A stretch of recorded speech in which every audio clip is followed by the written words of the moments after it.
दर्शकों, आज पीएम मोदी ने दुनिया के सामने आके देश में लोकसभा में अपने संबोधन के दौरान कहा कि भारत शांति का पक्षधर है और दुनिया में जिस तरह की अस्थिरता है उसे शांति ही रोक सकती है। इस नई युद्ध नीति के बारे में आपको हर एक अपडेट देंगे, लेकिन उससे पहले कैसा संकट मिडिल ईस्ट में है, एक नजर।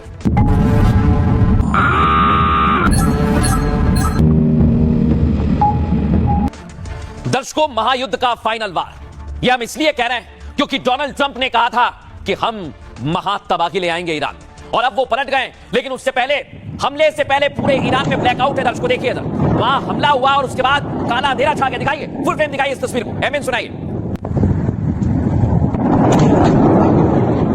दर्शकों, इधर पूरे ईरान में ब्लैकआउट हो गया है और उधर इजराइल ने भी अपनी रणनीति बना ली है। देखिए इधर ये पुल कैसे धमाके से उड़ा दिया लेबनान में, ये पूरा का पूरा नेस्ते नाबूद कर दिया है। इजराइल का हमला हुआ है। फुल फ्रेम दिखाइए जरा इस तस्वीर को, कैसे हमला किया है।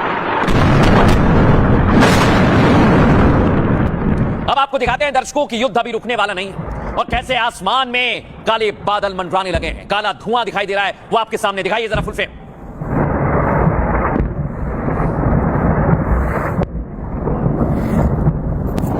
अब दर्शकों, डोनाल्ड ट्रंप कह रहे हैं कि एनर्जी सेक्टर पर कोई हमला नहीं होगा, यानी जो रिफाइनरीज है वहां कोई हमला नहीं होगा, लेकिन वो कह रहे हैं सैन्य अड्डे पर हमला किया जा रहा है। देखिए, ये IRGC के अड्डे हैं जहां पर हमला किया जा रहा है।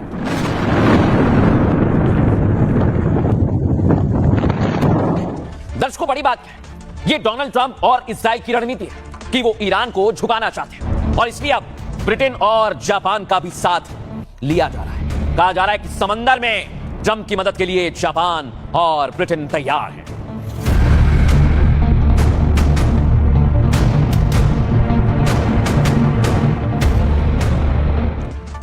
लेकिन दर्शकों, दुनिया में सिर्फ और सिर्फ डोनाल्ड ट्रंप हैं जो युद्ध के लिए उकसा रहे हैं। लेकिन आपको बताता हूं दर्शकों कि आखिर किस तरह से भारत है इकलौता जो शांति चाहता है। मिडिल ईस्ट में संघर्ष तेज हो गया है। दर्शकों देखिए, यह संघर्ष है इन देशों में। ब्रिटेन, जापान जैसे देश युद्ध में कूद रहे हैं, लेकिन भारत अकेला ऐसा देश है दर्शकों जो लगातार शांति की बात कर रहा है। पीएम मोदी ने कई देशों से फोन पर बात की, जिसमें जॉर्डन, कुवैत, सऊदी अरब, कतर, UAE, ओमान है, और बताया कि भारत शांति के पक्ष में खड़ा हुआ है। भारत का प्लान क्लियर है, कूटनीति और संवाद ही उपाय है। युद्ध बंद करो, बात करो और दुनिया में शांति लाओ। इस युद्ध में भी भारत सिर्फ शांति के पक्ष में है। दुनिया की भलाई युद्ध में नहीं, शांति में है, यह पीएम मोदी ने कहा। और भारत अकेला देश है जो दोनों पक्षों को समझा रहा है, क्योंकि हमारा रिश्ता दोनों देशों से अच्छा है दर्शकों। तभी तो डोनाल्ड ट्रंप भी अब बातचीत के लिए तैयार हो रहे हैं। ट्रंप ने संकेत दिए आगे का प्लान बातचीत से तय किया जाएगा, लेकिन ईरान बात करने के मूड में नहीं है। ईरान ने कह दिया है कि डोनाल्ड ट्रंप पर हम भरोसा नहीं करते, और डोनाल्ड ट्रंप ने कहा अब 5 दिन का इंतजार करना होगा। रिपोर्ट दिखाता हूं।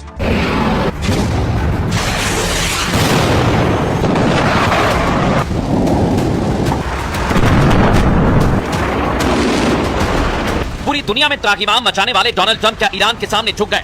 खूंखार खलीफा के आगे घुटने टेक दिए, या फिर ईरान के खिलाफ परमाणु षड्यंत्र रच रहे हैं?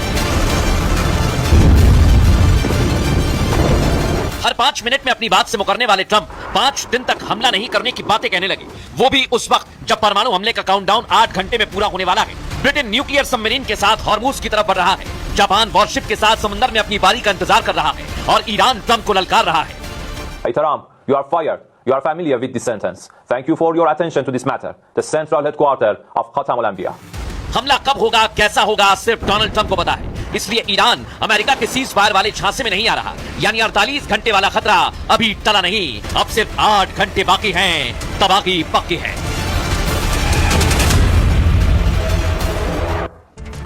अब दर्शकों, मैं आपको बताऊंगा, पीएम मोदी की पूरी तैयारी है कि दुनिया में शांति आए, चाहे दोनों देश न्यूक्लियर वॉर की तरफ बढ़ रहे हैं, ईरान और अमेरिका। लेकिन पीएम मोदी बुद्ध का संदेश दे रहे हैं। इजराइल ईरान युद्ध में परमाणु खतरा मंडराने लगा है। दर्शकों, जो आप देख रहे हैं, एक के बाद एक कई देशों की युद्ध में एंट्री हो रही है और पूरी दुनिया एक बार फिर 2 धड़ों में बंटने लगे। लेकिन भारत एकमात्र ऐसा देश है जो शांति चाहता है दर्शकों। ऐसे में पीएम मोदी ने इस हालात पर चिंता जाहिर की है। पीएम मोदी ने तमाम देशों से शांति की अपील की है और उन्होंने कहा युद्ध का असर लंबा चल सकता है। आज संसद में पीएम मोदी ने पूरी दुनिया को संदेश दिया है दर्शकों। आज संसद से उन्होंने बताया मिडिल ईस्ट में हालात चिंताजनक हैं। ऐसे में संसद से एक मत की आवाज उठी है और दुनिया में यह जानी चाहिए, पीएम मोदी ने कहा, जब से युद्ध शुरू हुआ है भारत चिंता जाहिर कर रहा है, साथ ही प्रभावित क्षेत्रों में भारतीयों को मदद भी दी जा रही है। पीएम मोदी ने कहा कई देशों के राष्ट्राध्यक्षों से उन्होंने बात की, 2 राउंड फोन पर बात कर शांति की अपील की। इसके अलावा पीएम मोदी ने देशवासियों से भी आज अपील की। उन्होंने आप लोगों से कहा है, ऐसे हालात में सभी को एकजुट रहना है, साथ ही किसी भी संकट से निपटने के लिए आपको तैयार रहना है, क्योंकि ईरान इजराइल जंग का असर लंबा चल सकता है। पीएम मोदी ने आज बड़ी बात कही।